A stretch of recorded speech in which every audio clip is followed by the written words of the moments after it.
Thank you all for joining. The Senator is going to stay with us for most of the hour, and we'll go to 8 o'clock and talk after he needs to go. We'll have some Q&A. Our topic tonight is to talk about Israel and to talk about Ukraine and obviously the nexus there of American security. And no one better to have involved in that discussion than Senator Cotton, who, in addition to being obviously a member of the Senate, having served also in the House, is a veteran, Army veteran who served in Afghanistan and Iraq. And in my conversations with him and in watching him over the time in public service, I find him to be as thoughtful, as introspective as anyone, sophisticated, but also talks like a normal person, which is useful, at least for those of us who prefer that. Thank you again for making time. Appreciate it. I want to start by talking about Israel, and we'll spend a fair amount of time on that, then Ukraine, and then bring other people in to ask questions, and they may toggle back to Israel, of course. The second question I'm going to ask you is what your biggest concerns are now. But I want to start by asking you a slightly different question: is what are the big unknowns for you now in terms of what's going on the ground, what Iran might do, what are the things you wonder about that you don't have enough information on you'd like more? Well, I think no one in our government fully knows exactly what Israel plans from a tactical standpoint, and I don't blame Israel for that. I would want tactical flexibility as well on the extent of any potential ground invasion and the tactics they plan to use. That's probably the first and most immediate thing on which we don't have clarity, but I imagine we will very soon. Second, Hezbollah and Iran's intentions and whether they'll open a second or even perhaps a third front. And I think that's closely connected to a third unknown, which is what President Biden has communicated to them indirectly through intermediaries. And if he hasn't been crystal clear that if Hezbollah and Iran open a second front, it will result in the utter destruction of the things they hold most dear, then I fear they will be emboldened to do just that. I think President Biden needs to have already delivered the kind of message that Gray and Asquith never delivered to the Kaiser before World War I started. If they want to deter a war from opening up on the second front, potentially a broader war in the Middle East, as usual, strength and resolution usually doesn't lead to escalation. It prevents escalation. Those are three big unknowns to me. Okay. I'll follow up on each of them. First, the last thing you mentioned, 2 carriers going to the region. It's been reported that 3 intermediaries, they've sent pretty harsh warnings. The president has said on at least 2 occasions, meaning don't do anything provocative. Is there more you think the administration could be doing now to send that message to Iran and Hezbollah than they've done? Well, again, it's unknown. I can't know what they've said privately. And perhaps they think it's enough to communicate that kind of clear threat privately. But just having 2 carrier groups or an extra 2,000 Marines in the region is not sufficient. There are many cases in which a nation or a coalition of nations have had the preponderance of power throughout history, but their adversaries have still launched a war anyway because they didn't believe that those nations with the preponderance of power had the will to use it. And I think Iran has real doubts about whether Joe Biden actually will employ power, military power, against Hezbollah and Iran if they open a second front. There's another attack on our troops last night in Iraq. And earlier this year at the Armed Services Committee, Lloyd Austin acknowledged that there at that point had been 83 separate attacks on American troops by Iran and its proxies, primarily in Syria and Iraq. And we had only responded 4 times. So it's not surprising that we got more of those attacks. It's not surprising that Iran felt emboldened to do things like supply Russia with drones and other armaments, or to give Hamas triple the funding that they were giving. So again, I think President Biden should be more explicit publicly. In most of his remarks, they talk about any country or any group. Again, I don't understand why he's beating around the bush there. We're not worried about, Tunisia or Morocco, or Oman escalating in Israel. We're worried about Iran. We're not worried about small random groups far away from Israel. We're worried about Hezbollah. The message needs to be delivered to them very clearly that the things they hold most dear will be completely destroyed if they open a second front. So you want him to use different language. Is there anything you'd like him to do in terms of physical acts of deterrence? I think sending the 2 carrier groups and potentially sending more aircraft and Marines are a good first step. But a lot of this is really, it's just a question of will. It's not a question of military power. No one doubts that Israel and the United States have a preponderance of power compared to Hamas, Hezbollah, and Iran all combined. It's largely a question of will. I mean, look what happened after we killed Qasem Soleimani. Iran pulled in its horns for a year. Look what happened after the tanker wars when Ronald Reagan sank half of Iran's navy. Within about 6 months, the 9-year Iran-Iraq war came to an end because Iran was scared. So this is more a question of will and the intangible aspects of strategic thinking and decision making than it is the material that we have. On the first unknown that you raised, or the thing about which there's incomplete information, what do you think the range of the Israeli mission on the ground could be? From what to what?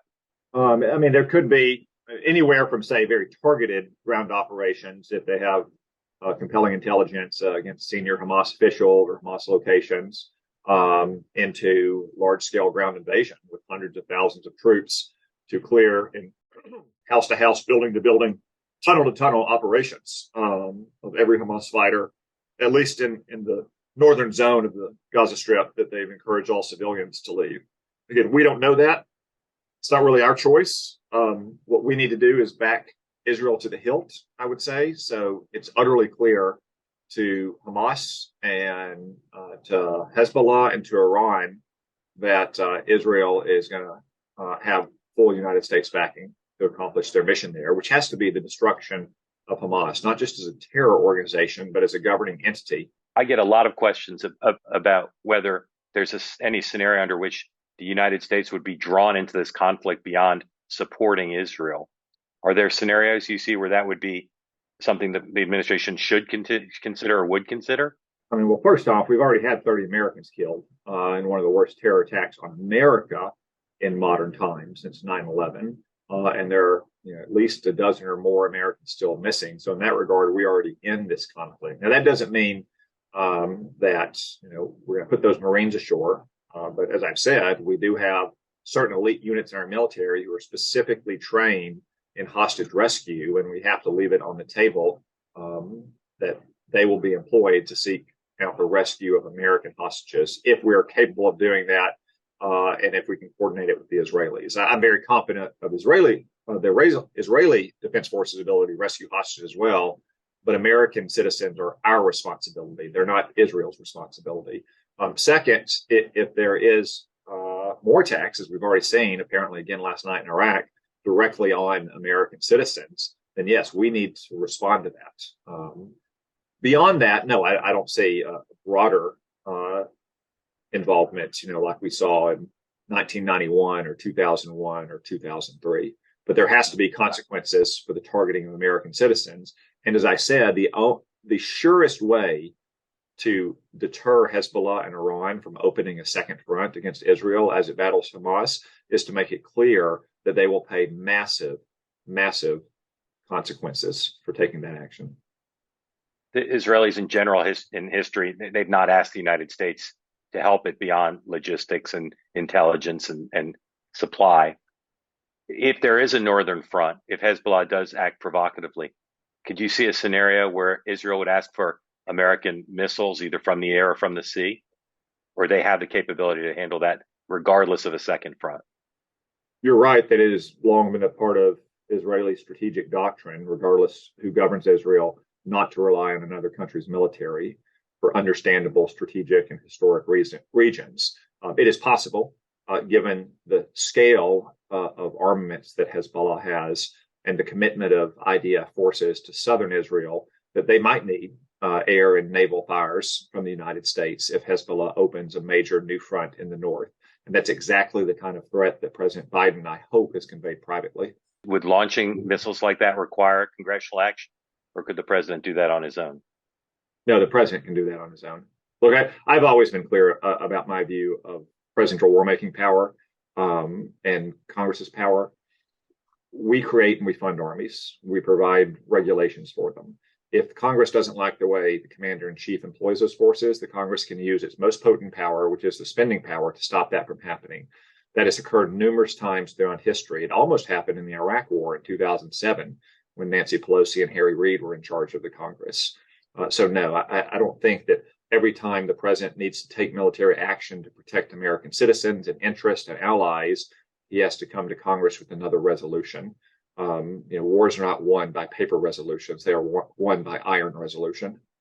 Would launching of those American missiles from air in the north at Israel's request run any geopolitical risks for the United States? Would it be considered provocative in any way by any of our enemies? It's such that there'd be consequences that might not be worth that action.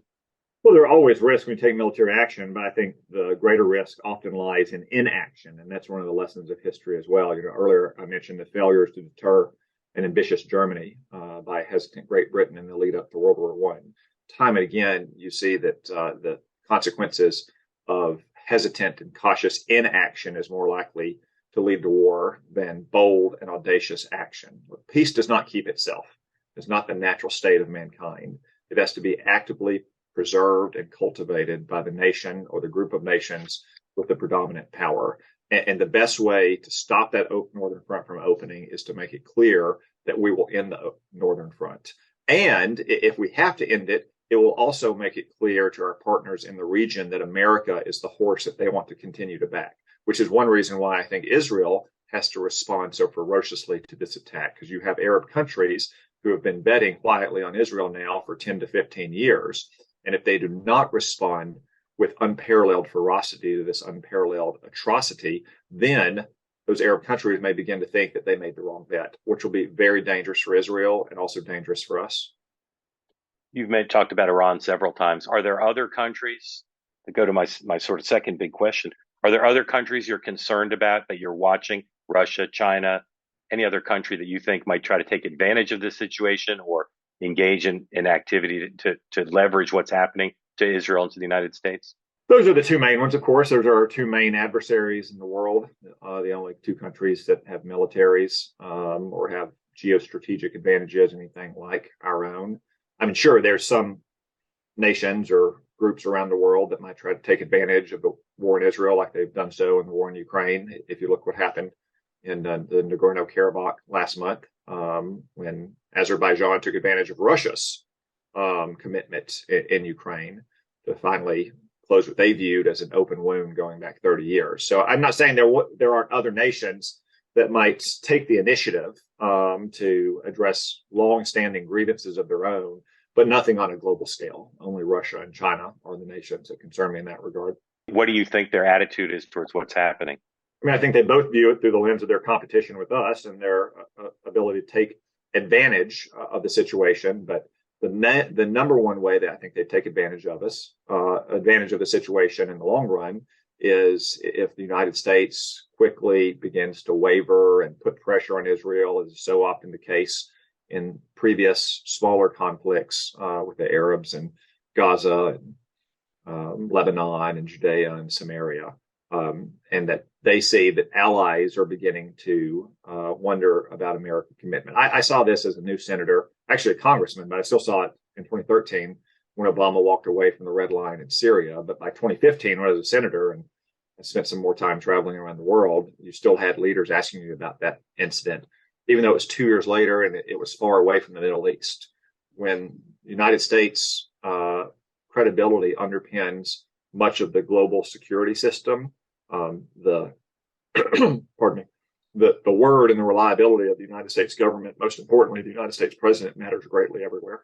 Obviously, from the beginning, there's been the debate we almost always see when Israel faces a situation like this, which is calls primarily by Democrats for restraint on the part of Israel, and that the ground operation hasn't even begun. And even President Biden, who's gotten pretty good marks for being supportive with his speech last week and his visit, even he has said some things that clearly are intended to publicly and presumably privately raise that caution.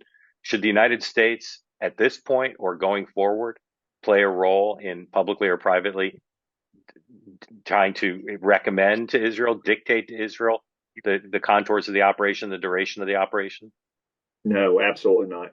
The United States would have scoffed at anyone who called for restraint on December 8th, 1941 or September 12th, 2001. For that matter, FDR would have scoffed at calls for restraint in Dresden and in Tokyo in the spring of 1945. The last thing we should do after the unparalleled savagery we saw on October 7th in Israel committed by Hamas, is called for Israel to be restrained. Again, it has to be met with unparalleled ferocity, and the only objective can be the complete destruction of Hamas. I do worry that you're already seeing the same kind of a cycle that you saw in 2012 and 2014 and 2021, that you have a few fringe voices in the Democratic Party and the American left, like Rashida Tlaib or Ilhan Omar, or college campuses.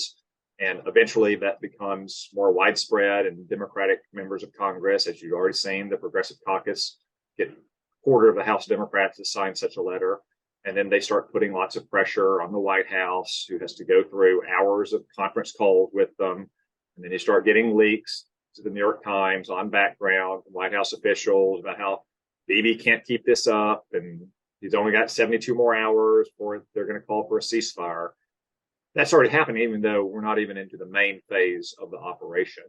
And I fear that will embolden Hamas and embolden Hezbollah and Iran, and ultimately embolden all of our allies, that we don't have the resolution to back Israel through this upcoming and much more challenging phase of war before it even begins.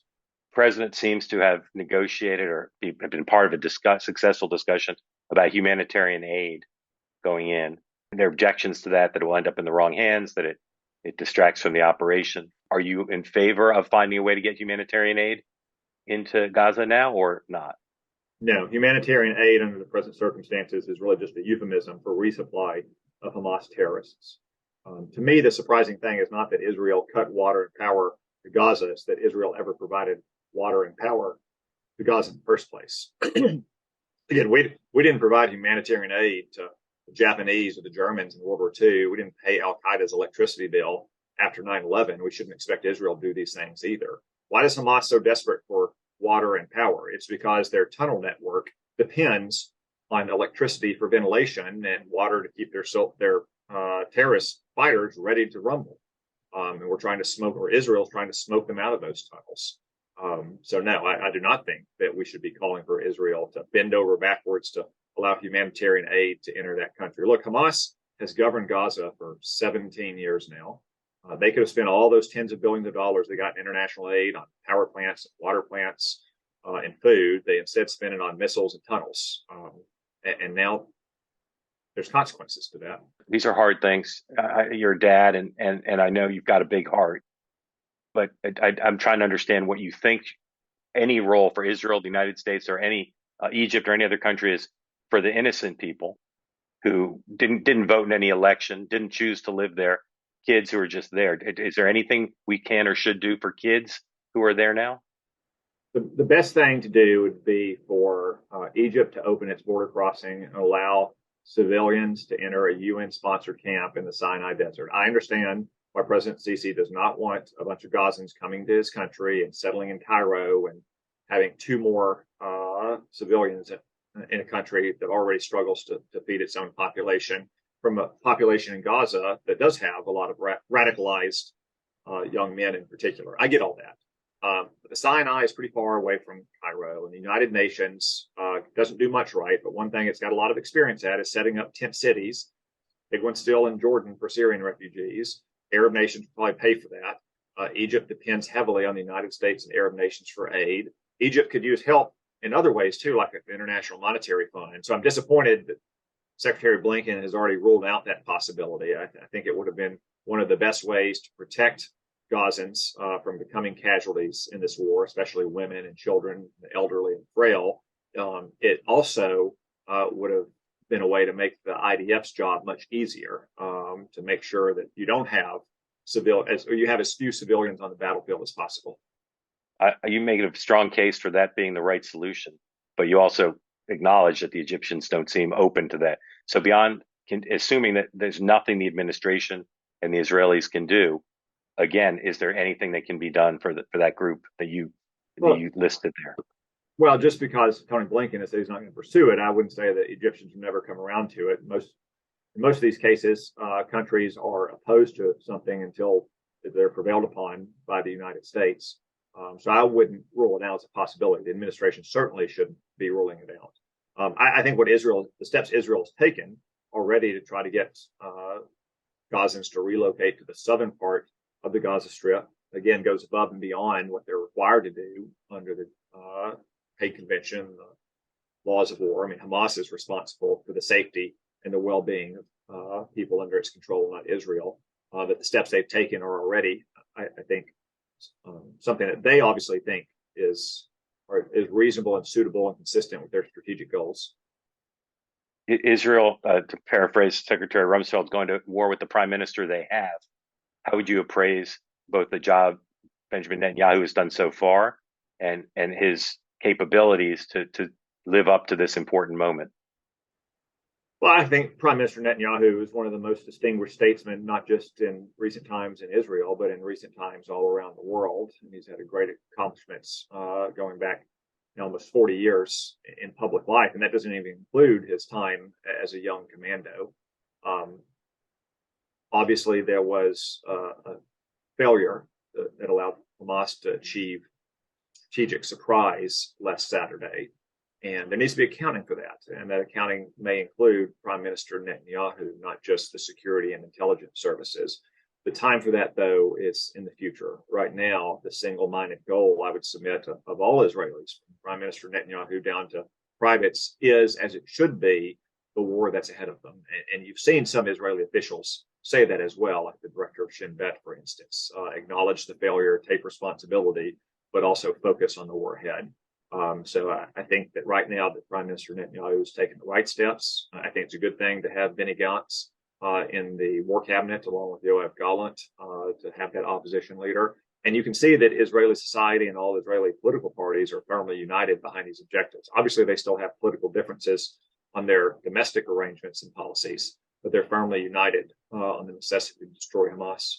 Certainly, the immediate needs to deal with the domestic crisis in Israel and the war are dominating, and rightly so. But there are two tracks that many people now have just asserted are dead, that they're not going to be in play anytime soon, or maybe ever.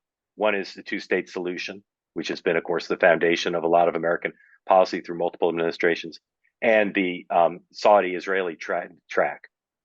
Some have said that's killing those two things is exactly what Hamas wanted, and that the right thing for Israel and the United States and its allies in the region is to push forward with those two. Is that the right thing to do, and is that feasible? Well, on the first, I would suggest the two-state solution has been dead much longer than just the last 11 days. I mean, you could say that Hamas may have driven a stake into its heart when they took control of Gaza after winning the election 17 years ago, that Hamas is not exactly, as we've seen, once again, a partner for peace in the Holy Land.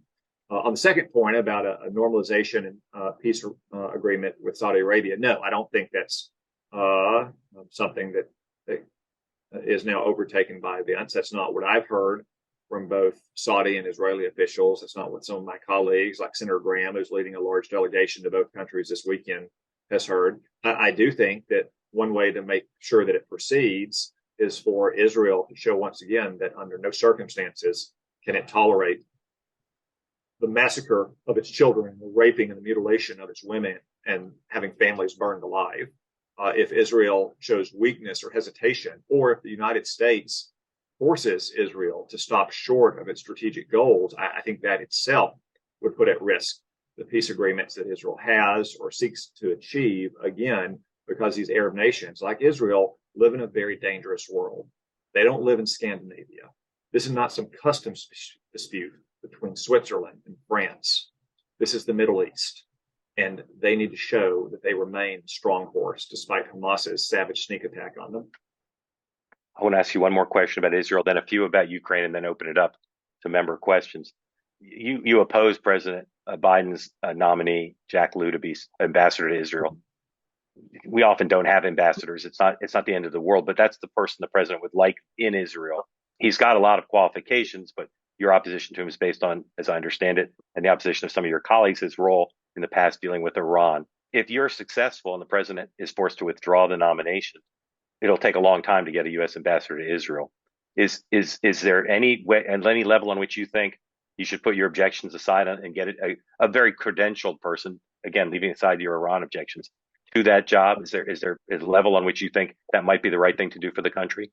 No, Jack Lew is not the right man to represent the United States and Jerusalem, not for the United States, not for Israel. Let me explain why. I saw in the hearing today, and especially in the coverage of the hearing in the dominant media, that this was always portrayed as the nuclear deal with Iran. That's bad enough that he supported the nuclear deal with Iran, but it goes beyond that. Of course, that was not Jack Lew's deal. It's not John Kerry's deal. It's Barack Obama's deal. But it goes beyond just supporting or even implementing the nuclear deal with Iran.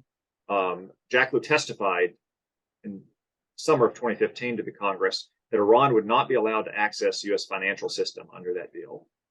About 7 months later, in February of 2016, he gave Iran a license to convert almost $6 billion of assets in Omani rials into dollars, which was not required by the terms of the nuclear deal. That was over and above what was required under the terms of that deal. Then a few months later, he lied about it to Congress.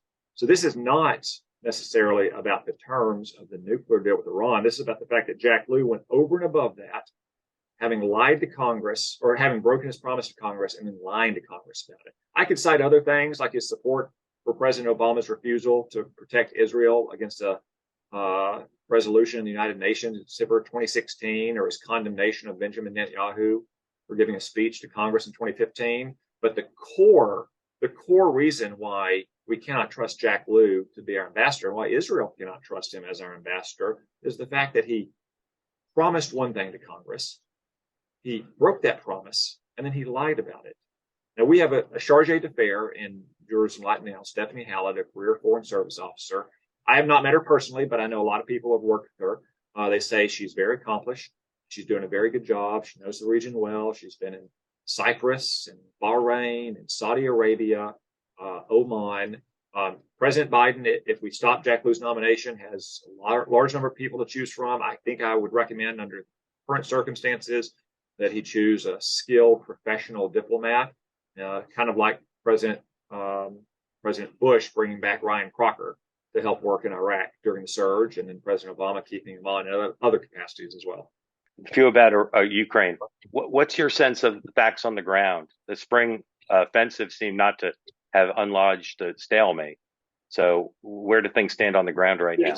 Fortunately, because President Biden pussyfooted around for so many months and he allowed Russians to dig in multiple lines of defenses. If Ukraine had the weapons it needed to conduct the operations when it wanted to, Russia would have never dug in all those defensive lines. All that said, Ukraine is making some progress in the main axis of advance in southern Ukraine, north of the Sea of Azov. It does not look like they will be able to break through all the lines of Russian defense and get to the coast of the Sea of Azov at this point. Some of this is depend on unknowable battlefield developments and weather in Ukraine. If, however, they could simply get to the point where they could consistently range the coast of the Sea of Azov, that would be a major breakthrough. That would mean that Russia could no longer resupply Crimea over land without fear of Ukrainian artillery. That would be one big development.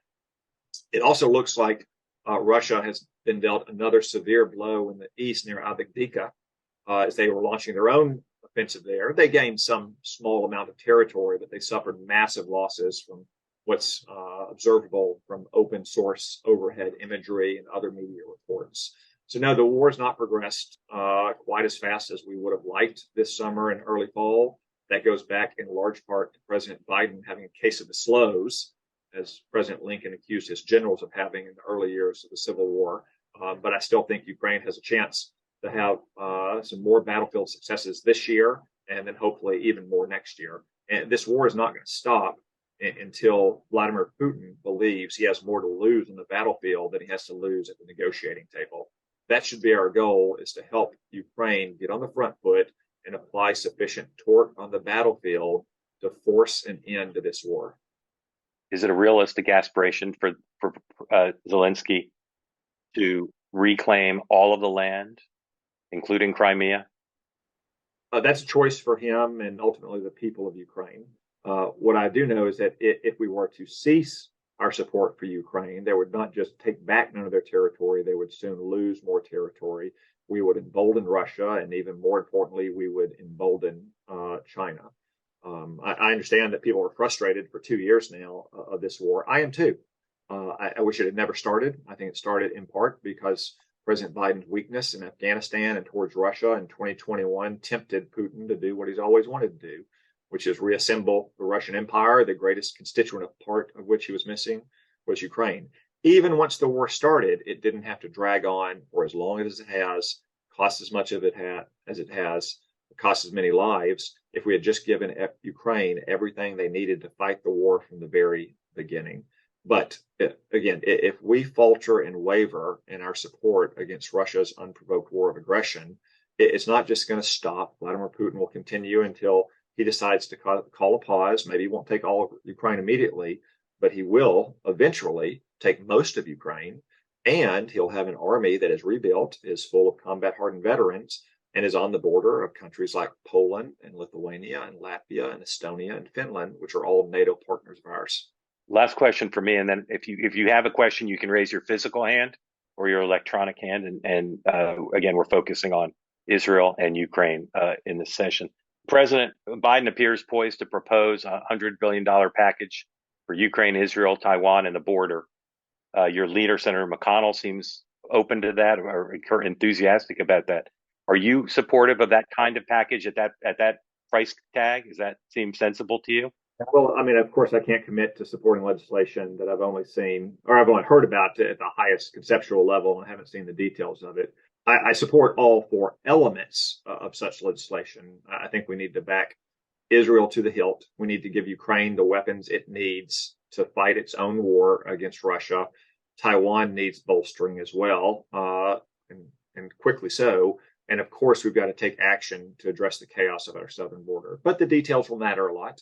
I'm not interested in giving Chicago and New York and other democratic cities tens of billions of dollars to deal with the symptoms of our migrant crisis as opposed to the cause of it at the border. A lot of the aid, or a lot of what we call aid to Ukraine and Israel and Taiwan, is in reality spending for our own military. And it's very important that we get that spending right. To put it in layman's terms, not get into defense jargon, much of what we give to a country like Ukraine would be the 1.0 model of a Javelin, for instance. When we buy that back, we're after having given away weapons we procured in our stockpiles, 5 or 7 or 10 years ago, we're buying, the 3.0 version of it, which is a good thing for our military, that we're not just replenishing our stockpiles, but we're doing it with the most advanced models of the weapons that we've provided countries like Ukraine and Israel and Taiwan. So the details will matter a lot, and I imagine I'll be part of shaping those details in the Senate. But in principle, I support all four pieces at a conceptual level of that legislation. Okay, great. All right, so your questions now. Again, you raise your electronic hand or your physical hand if you've got a question for Senator Cotton about Israel, about Ukraine, or about this package. And Paul will help me if I can't see somebody raising their hand, but he does.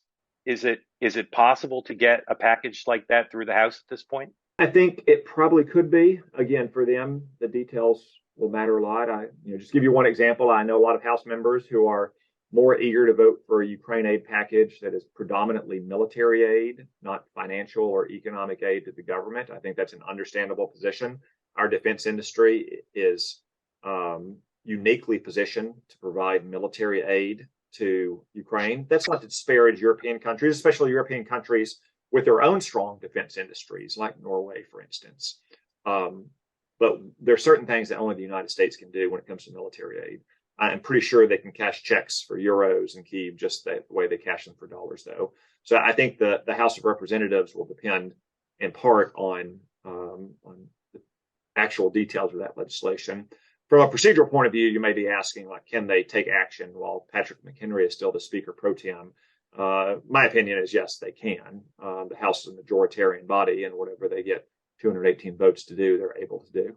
Ray has texted a question and asked back on the question of humanitarian aid. Your position is that it only assists Hamas, and that the solution is Egypt. But is there a rational? I'll ask again because I do think it's important. Until and unless a camp could be set up in the South, is there something else to do, or just to point out, as the Israelis do, that this is because of Hamas, and if they're suffering, it's on their hands? Yeah, Hamas is responsible for the civilians in Gaza. They've been governing there for 17 years. And you have to understand that, aid from, say, the United Nations is not diverted to Hamas, it is delivered to Hamas. Hamas performs all the functions of the government in Gaza. So any aid that goes into Gaza is almost certainly going to be diverted first and foremost to terrorist fighters or others who need food and water and electricity to help Hamas uh, wage war against Israel. And I would just say once again, we did not provide humanitarian aid to Germany and Japan in World War II. To expect Israel to provide humanitarian aid to a territory that has launched a brutal, vicious attack against us is far and above anything that other nations are called upon. Here's a question from Scott uh, regarding Qatar and the safe haven and resources they provide. Do you believe the administration or Congress will pressure Qatar to change their posture? I've been learning a lot in the last week about how they play both sides of the street more than I knew. It's kind of incredible. There are American bases there, and yet they do lots of things antithetical to American interests. So, is that something that should be looked at? Will be looked at?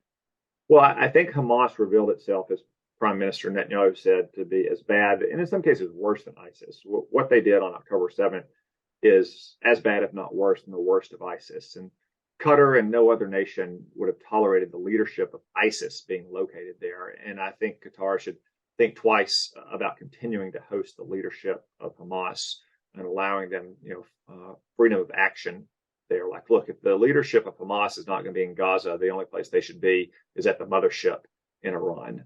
And you're right that we have military bases there. Just 2 years ago, because Qatar helped bail President Biden out in Afghanistan, we gave them major non-NATO ally status. There's a lot of reasons that Qatar has to want to listen to America and be helpful to protecting our interests and the interests of our other allies in the region. And I don't know what the administration is doing, but I can tell you that members of Congress are delivering that message. Are those bases particularly strategically important, or could we give them up and locate folks other places? Well, we also have bases in places like Bahrain as well. Yeah. So it's not an easy or cost-free thing to relocate bases to other countries, but it's not a matter of absolute strategic necessity that we have those bases in Qatar either. What would a President Cotton do right now about the situation? This would have never happened if you had anyone like me or Ronald Reagan, or for that matter, Donald Trump in office. I think, look, Afghanistan didn't collapse on Donald Trump's watch. Russia didn't invade Ukraine on Donald Trump's watch. Hamas didn't unleash the worst attack on Jews since World War II on Donald Trump's watch. All these things are happening because President Biden has projected weakness and irresolution from his first day in office. He's giving a speech tomorrow night, a rare primetime address for him. I know, you're like most people in Washington now, a partisan, and you care about the country. He's our only president now. Are you rooting him on? Well, I think I'm glad that he's finally giving a speech from the White House, in particular a speech about Ukraine, which he has not done. I think some of the political challenge he faces is that he's never made a compelling case for what he's doing in Ukraine and how he's going to do it. I would urge him to make the case, as I always do, about why our support for Ukraine is good for America, why it's in America's interest that we support Ukraine. I know it's in Ukraine's interest, obviously, and it's in the interest of our European partners, and that's important for them. But every action we take in the world should be about what's good for America. Take Ronald Reagan, for instance, and his support for solidarity in Poland or the Contras in Nicaragua. I know that he admired them as courageous freedom fighters. I know that. But the main reason he supported them is it helped America in our struggle against Soviet Russia. And that's what President Biden needs to lay out tomorrow night about why what we're doing in Ukraine, and for that matter, what we're doing in Israel, is good for the American people. Bob asked a question, which I'll kind of paraphrase here. Simultaneous to President Biden being with Prime Minister Netanyahu, Xi and Putin were in China together at a large international gathering. What do you know, or what do you suspect about what Summer's thinking of as a new axis of evil, Russia, China, and Iran? How much do you think there's subterranean cooperation, planning, plotting to try to use the leverage, combine the leverage that all three unfortunately have over the West. Well, I don't think they even necessarily have to be an axis the way Germany and Italy and Japan was working in concert. They can simply observe developments around the world and the inherent logic of events and take advantage of those events that are happening in different theaters. So there's no question that they have aligned interests in trying to undermine America and our allies in different regions throughout the world. Now, they also have their own differences and they have a lot of history built up. And I don't think you'll ever see them in the kind of alliance that we have, for instance, with Japan, South Korea, Australia, or our NATO partners. But there's no question that they want to work in concert to try to undermine an American-led global order that protects the safety, the prosperity, and the freedom of the American people. Now, one simple way to prevent that from happening is to be militarily strong. At the Armed Services Commission or Committee tomorrow, we're going to hear a report from John Kyle and a few other distinguished members of the Strategic Posture Commission about the alarming nuclear buildup in China that is far beyond what their strategic doctrine has traditionally called for, and within just a few years could present the United States with a situation we've never faced before, confronting nuclear overmatch by a rival, or total nuclear overmatch if you were to combine Russia and China's nuclear forces. So the best way to deter that kind of alliance, formal or informal, between Russia and China, and secondarily countries like Iran and North Korea, is to rebuild our military more urgently than they are, and to make sure that we are strong and resolute around the world in defense of our interests and the support of our allies. Senator, I'm long past the point in my career where I ever don't keep my word to the staff of members of Congress. And our agreement was you'd stay till 45, which you fulfilled, and we're grateful to you. We're going to go to the top of the hour. There's a few more questions, but you're absolutely welcome to sign off, and we can talk more politics than we will with you. But up to you. If you'd like to go, absolutely, you lived up to your word. Take a couple of your questions. Make sure they're the easy ones, though, Mark.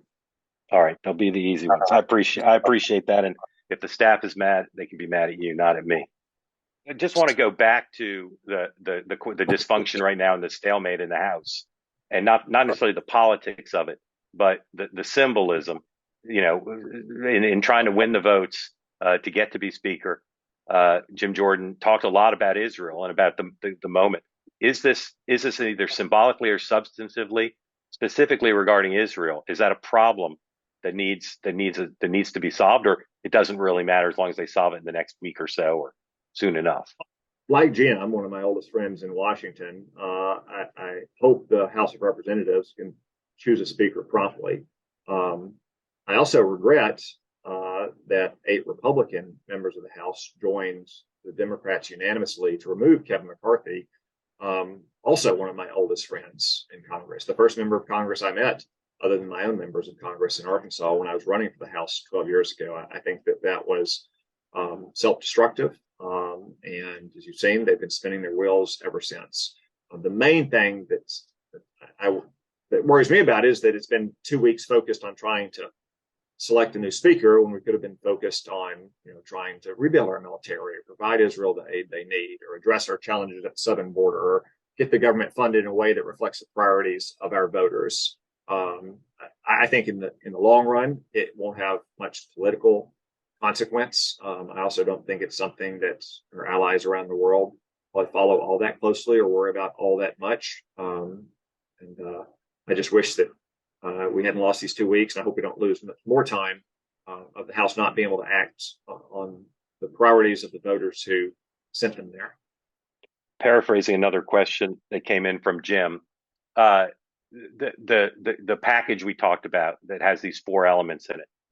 There's some concern I've heard from some of your colleagues that the Israel money needs to move quickly, and that there's going to be a pretty complex legislative negotiation, White House, House, Senate, both parties, to try to move a package. Ukraine aid, obviously very controversial with some House Republicans. The border policy, you raised an issue that I'm certain Senator Schumer might want to have some of that border money, so-called border money, go to New York. So could you imagine a scenario where you would think it was in the interest of the country to break out the Israel money and pass that, and then see if they could go back and deal with some of the other priorities? Mark, I think we'll have to see what the White House proposes, and we'll also have to see what we can develop and craft in the Senate as well. It's certainly possible that the situation could develop on the ground in Israel that might require an urgent aid package, the kind of action that Richard Nixon took 50 years ago in the Yom Kippur War, when he overrode the objections of bureaucrats in the Department of Defense and the State Department and said simply send everything that shoots on everything that flies. I don't think Israel is at that point right now. Israel obviously has a large, advanced, technologically military. And the conversations I've had with Israeli officials stress that much of what they think they will need is more about replenishment of what they expect to use that they already have on hand, and also the deterrent signal that sends to Hezbollah and Iran that they shouldn't try to take advantage of what may be viewed as depleted IDF after a few months of warfare in Gaza. So it's not something that we want to delay indefinitely, but the conversations I've had with Israeli officials have made clear that this is not something that has to happen in a matter of days. You want it to happen in probably weeks, not months, but it's also not something that's urgent to happen in a matter of days. Now, if they came to us with new information and told us there was something that was urgent in a matter of days, I'm sure we'd try to find a way to accommodate their needs. Back of the envelope, the package with all four elements in it, that I can't imagine that could pass in anything more than a month. Do you disagree with that judgment? Well, Congress has a way of acting pretty quickly when it has to. And a lot of these issues have been batted around for some time. So it's not complex or new about, say, what needs to happen at our border or the kind of weapon systems that Ukraine and Israel and Taiwan need, or for that matter, that our military needs to replace what we've already provided to those countries. So again, we'll have to see what the administration proposes and what we craft in the Senate. But I would hope that it wouldn't take more than about that time, and maybe less than that time. Okay, that's super optimistic. I'm glad. I hope you're right, but that seems particularly back to the session, and we're in session until Thanksgiving. Yeah. We hopefully we'll have this debate and these votes done before we get back into the next debate over funding the government from the continuing resolution that passed last month. But again, we'll have to see what the administration proposes. Yeah. I saw a tweet from Senator Fetterman, really a statement that was tweeted out shortly before we started. And he says, innocent Israelis were the victims of a terrorist attack that resulted in the largest loss of Jewish life since the Holocaust. Now we know that the tragedy at Gaza, the Gaza hospital, was not caused by Israel. I grieve for every innocent person and brave Israeli soldier killed since Hamas started this war. And he says, it's no time to talk about a ceasefire. That sounds a lot like Tom Cotton. Well, I wish that sounded more like Joe Biden as well, but that should be our attitude. Yes, Israel has to have the time and the freedom of action it needs to totally destroy Hamas. Will there be civilians killed in this war? Yes, as there always is. And especially when you're dealing with a savage terrorist group like Hamas, which uses uses Gazans as human shield, and for that matter, has tried to obstruct Gazans from escaping what Israel says is going to be the main theater of operations. But it will not shorten this war. It will not lead to less bloodshed to call for restraint and ceasefires from Israel, as some quarters of the Democratic Party are already doing. Did you attend the briefing today the administration did for senators? I did. How well attended was it? Fairly well attended. I'd say at least 75 or 80 senators. Yeah, and talking to your colleagues in the Democratic side, if you did they seem to sound like you and Senator Fetterman, or were there people who were less in line with that point of view? It was a mix. I would say that they sounded less like Senator Fetterman and more like Joe Biden, which is to say they're already sounding notes of caution and restraint and concern about humanitarian aid and civilian casualties. When I would suggest the notes we need to be sounding is victory for Israel and destruction for Hamas. There's always recurring theme when there's president of one party and from senators of the other party about whether intelligence briefings, national security briefings are robust enough. And in this administration, I've heard both Republican senators and House members say, yeah, after briefings, I learned more reading the New York Times than I did for that briefing. On this issue in the last week or so, how have the briefings, how has the information been to you and other senators? I guess our intelligence officers should stop leaking to the New York Times in that case. So it's a consistent pattern I've seen in my time in the Senate that yes, these all senator briefings often don't reveal that much, super secret classified information you might have. I, as a member of the Intelligence Committee, do not often find them anymore, or to give me any more information than I already had, and oftentimes less than I had. I, in many cases, attend because I want to hear not classified intelligence. I want to hear the policy implications for the intelligence I already know, or the facts on the ground I already know. And that's what I find somewhat useful about them. You've made pretty clear your view of the president and his performance on national security. What do you think of Tony Blinken and our Secretary of Defense, Austin? Are you fans of their performance?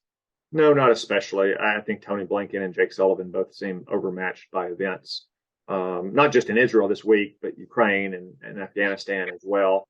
No, I think Lloyd Austin has not been firm enough in pushing back against the political apparatchiks installed in the Department of Defense and at the White House that have politicized the military in some ways that I think has led to recruiting challenges and lowered morale and distractions from the mission of the military, which has to be prepared to fight and win our nation's wars in hopes that we can deter them from happening in the first place. Is there anybody on the national security team in this administration you're a bigger fan of than the ones we've talked about? Hard to think of many, Mark. Probably the most accomplished and distinguished person on President Biden's national security team, if I'm not going to cost him his job by saying this, is Bill Burns at the CIA. Bill is a seasoned diplomat who's held senior positions for presidents in both parties. I don't agree with the direction the CIA has taken on many issues.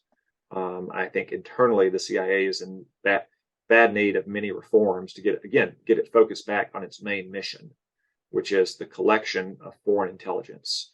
The CIA is not a debating society. It's not the Brookings Institute. It's not a faculty lounge. Its mission is not to analyze climate change or whether gay marriage is going to be allowed in some random third world country. Its mission is to collect foreign intelligence and then use that foreign intelligence to help inform all the other information our government has. And I think they're too distracted from that mission at this point. But I do think Bill Burns recognizes a lot of these problems, and in some cases they predate him as well. And I think especially his knowledge, not just of Russia and Russian history in general, but also Vladimir Putin in particular from his time as our ambassador in Russia and the Deputy Secretary of State, have provided valuable insights to policymakers in both the administration and Congress. Let's end on an optimistic note for two very tough situations. First, on Ukraine, what's a realistic but optimistic scenario of how things go so that it reaches a conclusion that's the best possible for the people of Ukraine, for the West, and not for Putin? How would that play out? Well, again, the ultimate decision there is for the government of Ukraine and then finally its people. But if we will provide them with enough weapons quickly enough and the support they need to fight their own war, which they're not asking us to fight for them, and they can begin to pocket battlefield victories, it will put Russia on the back foot. It'll put Vladimir Putin in a position he's never been before, where he thinks he has more to lose on the battlefield than he does at the negotiating table. You can already see this some in Russian media preparing the Russian people for something other than what they would view as total victory in Ukraine based on Vladimir Putin's rhetoric. So I think that has to be the short-term objective in Ukraine, is to help them by providing them with enough weapons to put enough pressure on Russia on the battlefield that Vladimir Putin is compelled to have some kind of negotiated peace in Ukraine. Peace, we will not have peace if we simply cut off aid to Ukraine. And finally, it's October 18th. By, let's say, Hanukkah and Christmas, a couple months from now, what's the best case for what things would look like in Israel, in the region, in Gaza? Well, I suppose the best case would be that Israel has concluded the main phase of its combat operations in Gaza, that Hamas has been totally destroyed, as a terrorist organization, as a governing entity and social movement. I don't know, again, as we started out, the tactical plans that Israel has and whether or not those can be completed in a couple months and the enemy gets a vote, as does weather. But I think that would be the best case scenario. And also that is all that's happened in Israel, that there's been no second front open by Hezbollah and Iran. At most, there's been small skirmishes, and that the IDF is able to conduct those operations with minimal casualties for themselves and minimal casualties for any innocent Gazans. Okay. Senator, grateful to you for spending the hour with us and grateful to your team for helping set it up and really appreciate hearing your perspective. And I think I'm pretty confident we're all going to be watching you and your colleagues pretty closely over the next few weeks and months as you navigate this, and grateful to you for making time. So thank you. Thank you, Mark. Have a good night, everybody. We'll reconvene soon.